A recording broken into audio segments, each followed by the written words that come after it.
मेरो स्क्रिन देखिरहेको होला नि हैन? छैन सर। स्क्रिन शेयर भयो कि भएन? भएको छैन। एकछिन है, शेयर त गरेको थिएँ मैले।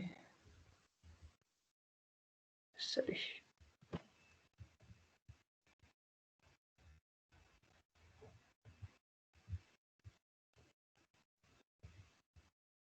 ओके अहिले भयो होला हैन?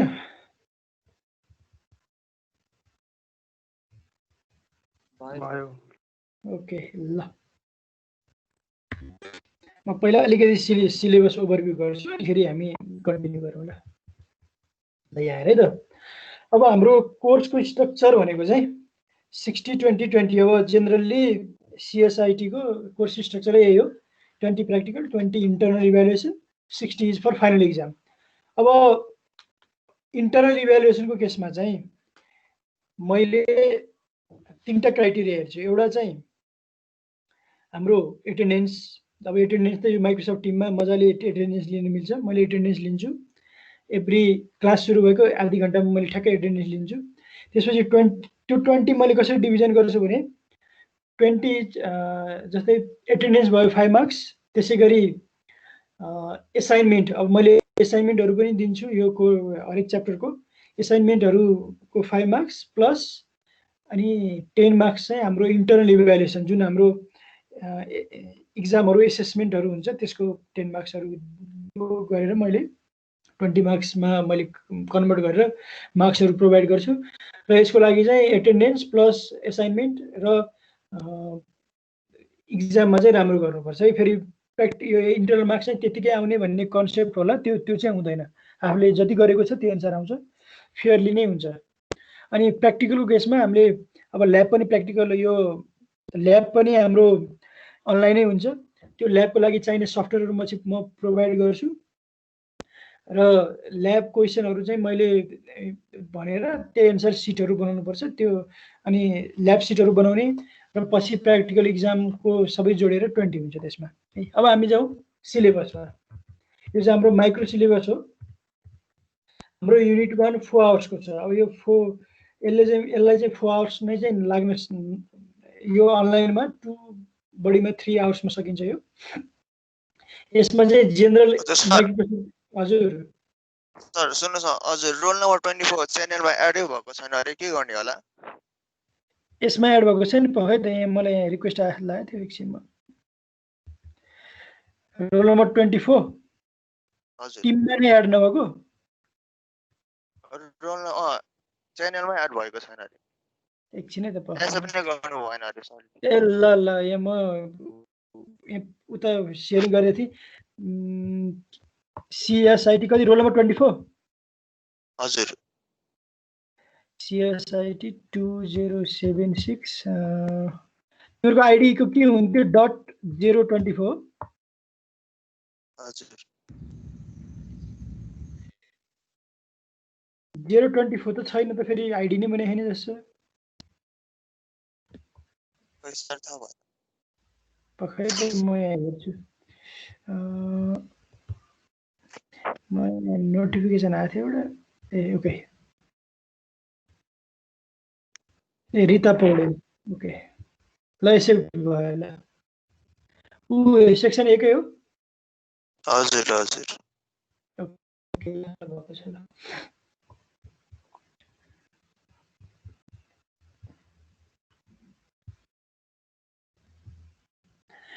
ल अब हाम्रो मार्किङ स्किम चाहिँ त्यही भयो 60 + 20 + 20। अब हामी च्याप्टरमा जाउँ। युनिट 1 भनेको इन्ट्रोडक्सन, माइक्रो प्रोसेसरको इन्ट्रोडक्सन, त्यसको हिस्ट्री अलिकति हेर्छौँ हामीले। त्यसपछि कम्प्युटरको आर्किटेक्चर, जुन मलाई लाग्छ आइआइटीमा यो राम्रोसँग पढेको हुनुपर्छ। भन्युमन आर्किटेक्चर भन्ने एउटा साइन्टिस्टले बनाएको आर्किटेक्चर छ। त्यसैगरी हार्वर्ड आर्किटेक्चर भन्ने छ, त्यो हामीले ब्रिफली हेर्छौँ। त्यसपछि माइक्रो प्रोसेसरका कम्पोनेन्टहरू हामीले पढ्छौँ। त्यसपछि सिस्टम बस र micro processor with bus organisation, यो युनिट 1 धेरै सजिलो छ, जस्ट इन्ट्रोडक्सन च्याप्टर हो। त्यसपछि गएर युनिट 2 मा हाम्रो बेसिक कम्प्युटर आर्किटेक्चर, यसमा चाहिँ हामीले दुईटा प्रोसेसरको आर्किटेक्चर पढ्छौँ, 8085 माइक्रोप्रोसेसर र 8086 माइक्रोप्रोसेसर।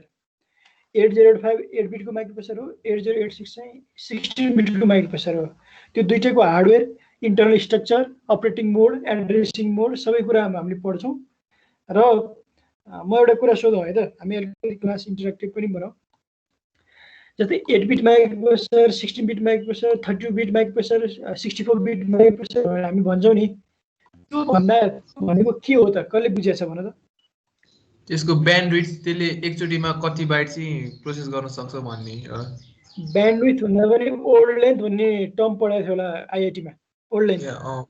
वर्ड लेन्थ हो सर। भनेको त्यो कम्प्युटरले एट अ टाइम कति बिटसम्मको प्रोसेसिङ गर्न सक्छ, त्यही नै हो त्यो प्रोसेसरको बिट भनेको। 8 बिट भन्नाले एट अ टाइम 8 बिटसम्मको अपरेसन, 8 बिट भन्नाले 2 टु द पावर 8 सम्मको रेन्ज, 256 सम्मको अपरेसनहरू गर्न सकिने क्यारेक्टर भन्दा नि 256 सम्मको नम्बरसम्म, जे 2 टु द पावर 8। 16 बिट भन्नाले 2 टु द पावर 16।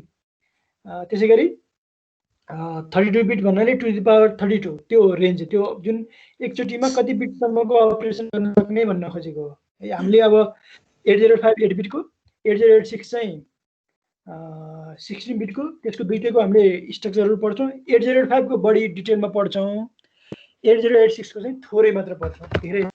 8086 चाहिँ हामी डिटेलमा धेरै जान्दैनौँ। त्यसपछि आइसकेपछि त्यसको हार्डवेयर पढिसकेपछि हामीले इन्स्ट्रक्सन साइकल पढ्छौँ। यो चाहिँ प्योरली फर 8085 लाई। 8085 को इन्स्ट्रक्सन साइकल हामीले फोकस गर्छौँ। 8085 को इन्स्ट्रक्सन साइकल भनेको चाहिँ अब कम्प्युटरको प्रोसेसरले इन्स्ट्रक्सनहरू एक्जिक्युट गर्ने हो, र त्यो इन्स्ट्रक्सनहरू एक्जिक्युट गर्दाखेरि कति टाइम लाग्छ, कति प्रोसेसिङ गर्छ, त्यसको टाइम हामीले पढ्छौँ यसमा। र 8085 मा 256 वटा इन्स्ट्रक्सन हुन्छ टोटलमा, तर हामी सबैको गर्दैनौँ।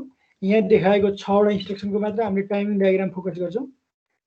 मुभ एमबिआई, इन आउट, एलडिएसटी, यो त्यसै गरी मेमोरी इन्टरफेसिङ भन्ने छ, यो पनि पढ्छौँ हामीले यसमा।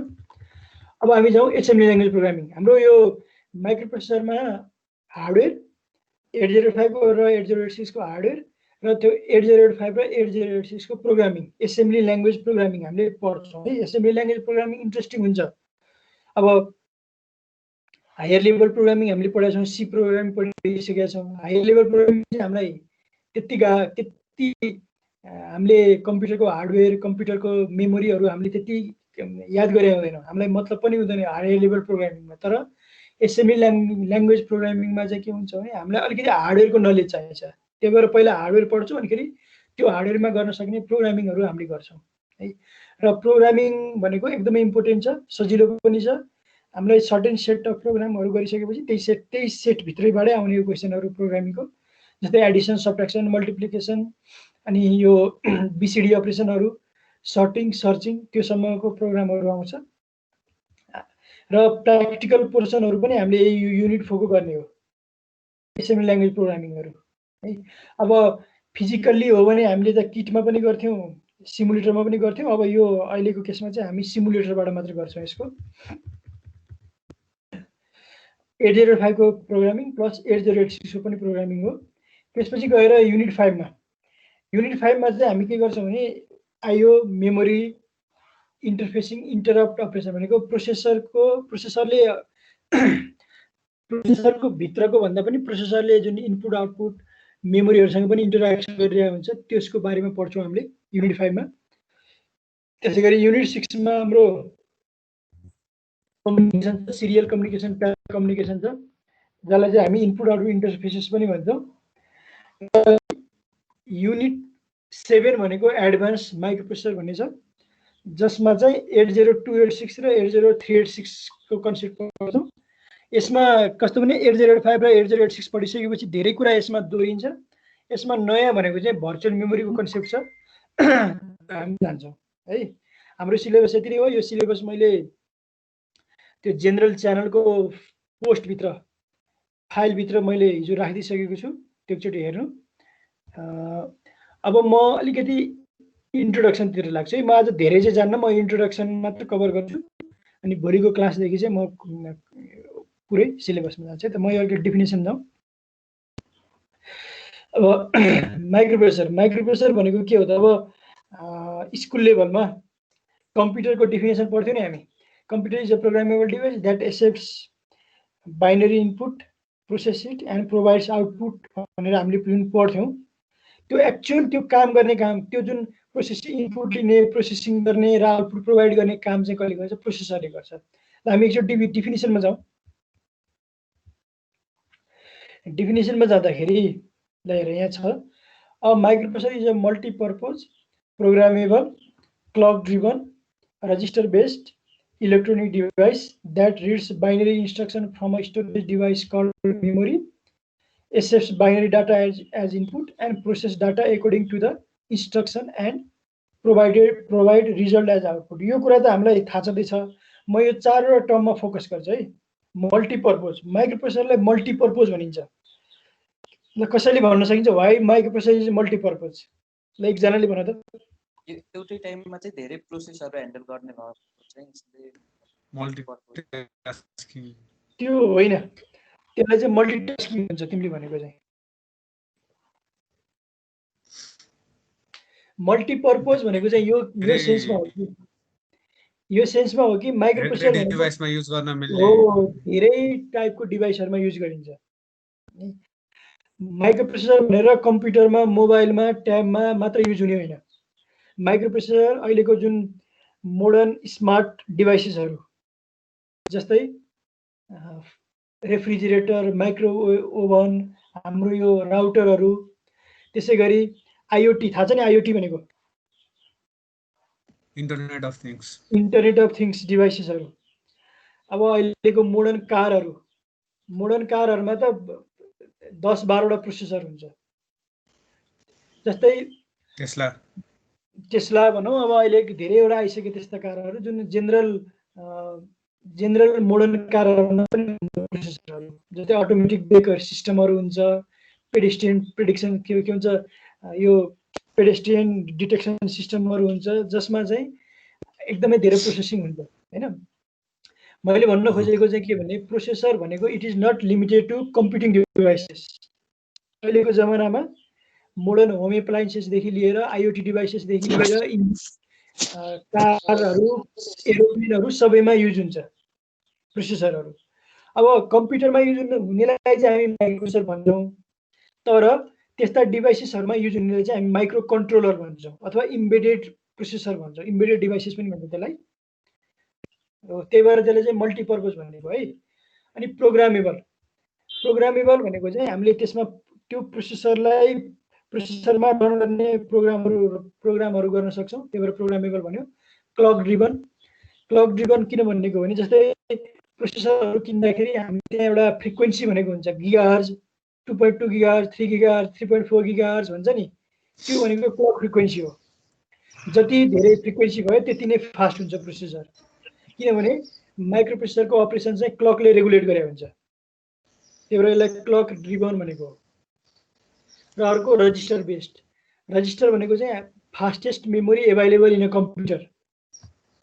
रजिस्टरको त अलिकति डिजिटल लजिकमा पनि पढाएको थियो होला, त्यो मेमोरी हो जसले चाहिँ प्रोसेसरले प्रोसेसिङ गर्दाखेरि डाटाहरु होल्ड गर्छ। यो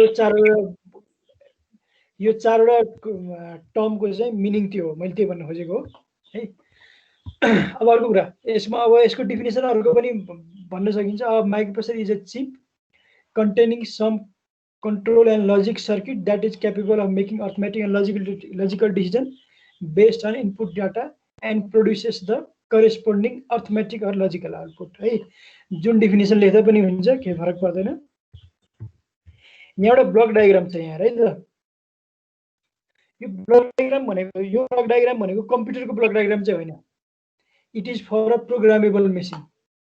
कम्प्युटर मात्र प्रोग्रामेबल मेसिन होइन, हाम्रो जुनसुकै इम्बेडेड डिभाइसेस पनि प्रोग्रामेबल मेसिन हो। एकचोटि रिप्रोग्रामेबल चाहिँ नहुन सक्छ, तर प्रोग्रामेबल मेसिन हो। एउटा बेसिक प्रोग्रामेबल मेसिन हुनको लागि चाहिँ प्रोसेसर हुनुपर्छ, इनपुट आउटपुट मेकानिजम हुनुपर्छ र मेमोरी हुनुपर्छ। हाम्रो होम एप्लायन्सेसहरुमा पनि त्यो मेकानिजम हुन्छ, इनपुट आउटपुट मेकानिजम पनि हुन्छ, त्यहाँ मेमोरी पनि हुन्छ, प्रोसेसर पनि हुन्छ है स्मार्ट डिभाइसेसहरुमा पनि। यहाँ भनेछ a typical programmable machine can be represented with 4 components, microprocessor, memory, input and output as shown in the figure. Above हुनुपर्ने छ, बिलो भएछ, ल ठिक छ। यहाँ हेर है त, अब एप्लिकेसन अफ माइक्रोप्रोसेसर, माइक्रोप्रोसेसरलाई चाहिँ दुई प्रकारले क्लासिफाई गरेको छ है, एकर्डिङ टु द युज। मैले अहिले भन्न त भनिसकेँ, एउटा युज भनेको चाहिँ सर्भरहरुमा, कम्प्युटरहरुमा, ल्यापटपहरुमा, स्मार्टफोनहरुमा, त्यस्तो केसमा माइक्रोप्रोसेसर युज गरेछ भने त्यसलाई चाहिँ रिप्रोग्रामेबल माइक्रोप्रोसेसर भन्छ। त्यसैगरी होम एप्लायन्सेस, मेसिनरी, अटोमेटेड सिस्टममा युज भएको छ भने त्यसलाई चाहिँ इम्बेडेड एप्लिकेसन अफ माइक्रोप्रोसेसर भन्छ, अथवा त्यस्तो सिस्टमहरुमा युज गरेको माइक्रोप्रोसेसरलाई चाहिँ हामी माइक्रो कन्ट्रोलर भन्छौँ है। जस्ट नेम मात्र फरक हो, तर तिनीहरूको जुन बेसिक वर्किङ मेकानिजम चाहिँ एउटै हुन्छ। इम्बेडेड डिभाइसेसहरुमा युज भएकोलाई चाहिँ हामी माइक्रो कन्ट्रोलर भनौँ। प्रोग्रामेबल, रिप्रोग्रामेबल भनेको जुन रिप्रोग्रामेबल कुन केसमा भएको भने जस्तै कम्प्युटरहरुमा त हामीले जति पनि नयाँ प्रोग्रामहरु बनाएर रन गर्न सक्छौँ, मोबाइलहरुमा पनि जति पनि एप्सहरु नयाँ बनाएर रन गर्न सक्छौँ, तर यो इम्बेडेड डिभाइसेसहरुको केसमा के हुन्छ भने एकचोटि प्रोग्रामिङ गरिसकेपछि हतपति त्यसलाई रिप्रोग्रामिङ गरिँदैन, युजरहरुले प्रोग्रामिङ गर्न सक्दैन। हाम्रो घरमा रेफ्रिजरेटर छ, त्यसमा चाहिँ स्मार्ट फङ्सनालिटी छ भने त्यसलाई चाहिँ हामीले रिप्रोग्राम गर्न सक्दैनौँ। कम्पनीले जे प्रोग्राम गरेर पठायो त्यही नै बसिरहन्छ, त्यही भएर त्यसलाई चाहिँ नन रिप्रोग्रामेबल भनेको हो। अब यो इभोल्युसन अफ माइक्रोप्रोसेसरको लागि चाहिँ म एउटा स्लाइड देखाइहाल्छु। आज मैले पढाउने यति नै, यो हिस्ट्रीको कुरा हो, म ब्रिफली यो हिस्ट्रीमा जान्छु। अब यो हिस्ट्रीको कुरा गर्नुभन्दा पहिला चाहिँ म अलिकति थोरै ब्याकग्राउन्डमा जाउँ। सबैलाई थाहा होला हाम्रो कम्प्युटरको जुन अहिले हामीले युज गरिरहेको छौँ नि मोडर्न पिसी, त्यो मोडर्न पिसी को डिजाइन कुन 3वटा कम्पनीले मिलेर गरेको हो थाहा छ? जुन हामी जुन x86 आर्किटेक्चर भन्छौँ नि, अहिलेको मोडर्न पिसी चाहिँ 3वटा म भनिहालौँ। अहिलेको मोडर्न पिसी को चाहिँ 3वटा कम्पनीसँग रिलेटेड छ। एउटा माइक्रोसफ्ट, एउटा इन्टेल, आइबिएम होला, अर्को आइबिएम। त्यही भएर आइबिएम पिसी भन्छ के। अहिले पनि भन्छ भने एएमडी भन्नेले पनि बनाउँछ प्रोसेसर, एप्पलको आफ्नै आर्किटेक्चर छ। तर 1980s तिर चाहिँ यो 3वटा कम्पनीको कम्बिनेसनबाट चाहिँ पिसी डेभलप भएको हो र त्यो बेलादेखि चाहिँ यो जुन पर्सनल कम्प्युटरमा युज हुने प्रोसेसरहरू चाहिँ टोटल्ली इन्टेलले डोमिनेट गर्दै आएको छ।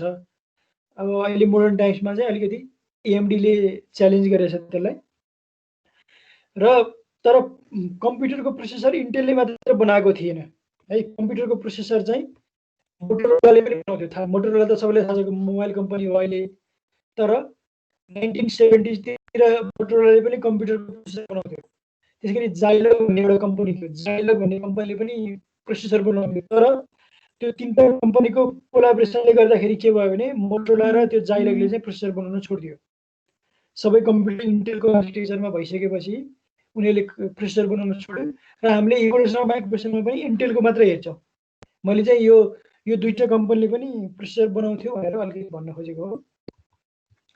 यो पर्सनल कम्प्युटरको हिस्ट्रीको बारेमा अलिकति जान्न मन छ भने एउटा मुभी छ, सायद कतिले हेरे पनि होला, एकदमै चलेको मुभी हो त्यो, पाइरेट्स अफ सिलिकन भ्याली भन्ने एउटा 90s को मुभी छ। त्यो हेऱ्यो भने जुन यो पर्सनल कम्प्युटरको जुन डेभलपमेन्टको जुन सिनारियो थियो नि सबै कुरा क्लियर हुन्छ, जसमा चाहिँ बिल गेट्स, यो स्टिभ जब्स, यो एप्पलको अर्को स्टिभ वाजनियाक, यिनीहरूको चाहिँ जुन रोल थियो त्यो रोल चाहिँ त्यो मुभीले एकदमै राम्रोसँग कभर गरेको छ। त्यो हेर्दा हुन्छ, एउटा एजुकेसनल मुभी हो है त्यो। त्यसले चाहिँ पर्सनल कम्प्युटरको धेरै हिस्ट्रीको बारेमा त्यसले जानकारी दिन्छ। ल अब म जाउँ त्यही हिस्ट्रीमै जाउँ। ओके, यो माइक्रोप्रोसेसर भनेको यो 20th सेन्चुरीको एउटा एकदमै इम्पोर्टेन्ट इन्भेन्सन हो। यदि माइक्रोप्रोसेसरको इन्भेन्सन नभएको भए जुन हामीले अहिले कम्प्युटरहरू ल्यापटपहरू मोबाइलहरू चलाउन सकेका छौँ त्यो चाहिँ सम्भव हुँदैन थियो। र माइक्रोप्रोसेसरको डेभलपमेन्ट हुनको लागि चाहिँ आइसी थाहा छ नि, थर्ड जेनेरेसन कम्प्युटरको जुन टेक्नोलोजी इन्टिग्रेटेड सर्किटको ठुलो रोल छ। किनभने इन्टिग्रेटेड सर्किट भनेको चाहिँ के भने सानो चिपमा सिलिकन चिपमा चाहिँ धेरै डिभाइसेसहरू धेरै कम्पोनेन्टहरू चाहिँ राख्न सक्ने टेक्नोलोजी हो इन्टिग्रेटेड सर्किट भनेको। र माइक्रोप्रोसेसर भनेको पनि अ काइन्ड अफ आइसी नै हो, जसमा चाहिँ के हुन्छ भने एउटा सिलिकन चिपमा चाहिँ मिलियन्स अफ ट्रान्जिस्टर, अहिलेको केसमा चाहिँ मिलियन्स अफ ट्रान्जिस्टरहरू चाहिँ यसमा राखेको हुन्छ। यो माइक्रोप्रोसेसर बनाउने एउटा भिडियो छ क्या युट्युबमा, हेर्नु भने अलिकति क्लियर हुन्छ। त्यहाँ चाहिँ त्यो मिलियन्स अफ ट्रान्जिस्टर राख्दाखेरि चाहिँ केमिकल कम्पोजिसनहरू युज गर्छ, त्यो कपर वायरहरू युज गर्दैन। अहिले त्यो माइक्रोप्रोसेसर बनाउने फ्याब्रिकेसन भन्छ, त्यो फ्याब्रिकेसनमा चाहिँ त्यो सिलिकन चिपमा चाहिँ केमिकल कम्पाउन्डहरू युज गरेर चाहिँ मिलियन्स अफ ट्रान्जिस्टरहरू, त्यो ट्रान्जिस्टरहरूबाट चाहिँ सर्किटहरू मेमोरीहरू बनाउँछ त्यो भित्र। त्यो हेर्न सक्छ, युट्युबहरूमा पाउँछ त्यो भिडियो। ल अब यो माइक्रोप्रोसेसर भइहाल्यो, म अलिकति जाउँ। अब यसको ब्याकग्राउन्ड चाहिँ यो फेयरचाइल्ड सेमिकन्डक्टरबाट सुरु हुन्छ। यो चाहिँ यो कम्पनीले चाहिँ सुरुमा आइसी बनाएको हो 1959 मा। यो कम्पनीका तीनजना इम्प्लोइहरू रोबर्ट नोइस, गोर्डन मुर र एन्ड्रयुले चाहिँ त्यहाँ रिजाइन गरेर इन्टेल कम्पनी सुरु गरेका 1968 मा। र 1981 मा हुँदाखेरि यो ठुलो कम्पनी भइरहेको थियो। 1981 मा यिनीहरूको 20,000 इम्प्लोइ र 188 मिलियन रेभिन्यू भइसकेको थियो। र अहिले प्रेजेन्ट सिनारीमा के छ भने इन्टेलको इयरली नियरली $40 बिलियन को रेभिन्यू छ। धेरै ठुलो कम्पनी हो इन्टेल अहिले। ल अब हामी जाउँ वर्ल्डको फर्स्ट माइक्रोप्रोसेसर। विश्वको पहिलो माइक्रोप्रोसेसर चाहिँ इन्टेल 4004 हो, जुन चाहिँ 4 बिटको माइक्रोप्रोसेसर थियो। अब 4 बिट भन्नाले मैले अनि भनिहालेँ it can process 4 bit of data at a time, up to 4 bit operation चाहिँ गर्न सक्यो। यो 1971 मा आयो। त्यसपछि 4040 आयो। म यसको पुरै टेक्नोलोजी डिटेलमा जान्न, नेमहरुमा मात्र जान्छु, हामीले चाहिँदा पनि चाहिँदैन। त्यसपछि आयो इन्टेल 4040, यो पनि 4 बिटको माइक्रोप्रोसेसर थियो। यो 1974 मा आयो। त्यसपछि इन्टेल 8008, यो चाहिँ वर्ल्डको फर्स्ट 8 बिट माइक्रोप्रोसेसर हो र यसको क्यापासिटी भनेको 50,000 इन्स्ट्रक्सन पर सेकेन्ड थियो। त्यसपछि आयो 8080, यो चाहिँ 8008 भन्दा 10 टाइम्स फास्टर थियो। त्यसपछि आयो 8085, जुन चाहिँ हामीले डिटेलमा पढ्छौँ। 8085 भनेको 8 बिट माइक्रोप्रोसेसर हो। यसमा चाहिँ 64, यसले चाहिँ टोटल 64 केबी मेमोरी एक्सेस गर्न सक्थ्यो। कम्पेरिजन गरेर त अहिलेको कम्प्युटरमा पनि जेनरल 8 GB मेमोरी त कमन भइसक्यो। भनेपछि 64 केबी मेमोरी भएको कम्प्युटरमा काम हुन्थ्यो त्यो बेलामा 1977 तिर। त्यसपछि आयो 8086, 8086 को पनि के हुन्छ, प्रोसेसिङ क्यापासिटी बढ्दै गयो, मेमोरी चाहिँ यसमा पनि बढ्यो, 1 MB पुग्यो, 1 MB पुगेछ। त्यसपछि आयो 8088, 8088 भनेको 8086 भनेको चाहिँ 16 बिट माइक्रोप्रोसेसर है। 8086 चाहिँ 16 बिट माइक्रोप्रोसेसर। 8088 भनेको मोडिफाइड भर्सन अफ 8088। 8086 चाहिँ एकदमै एक्सपेन्सिभ थियो, त्यसलाई मोडिफाइड गरेर अलिकति चिपर भर्सन चाहिँ 8088 निकालेको हो।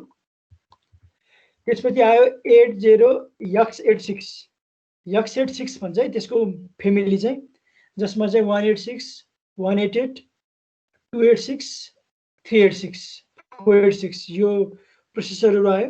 यो चाहिँ 16 बिट माइक्रोप्रोसेसरहरू हुन्। 186, 188, त्यसै गरी 286, 386।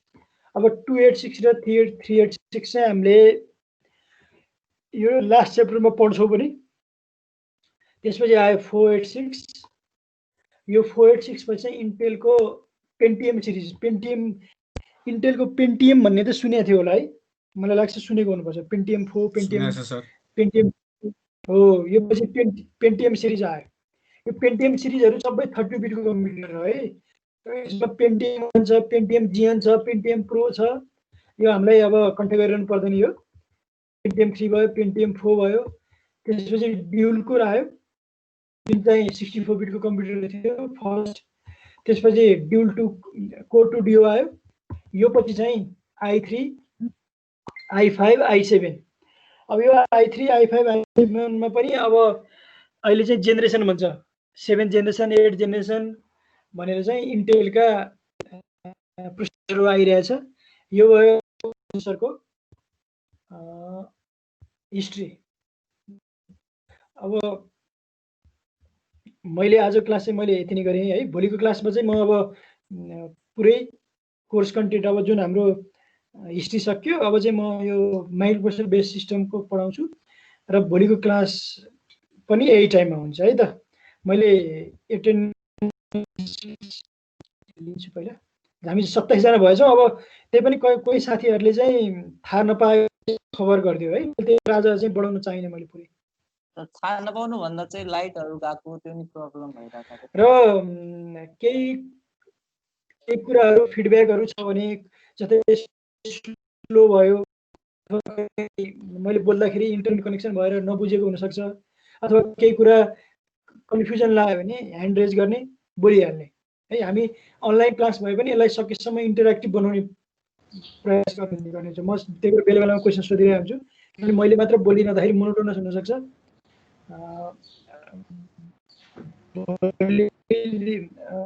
भोलि पनि हामी यही टाइममा भेट्छौँ है त। ओके, मैले आज क्लास इन्ड गरेँ है त। Thank you class. हस् sir. Thank you sir, thank you.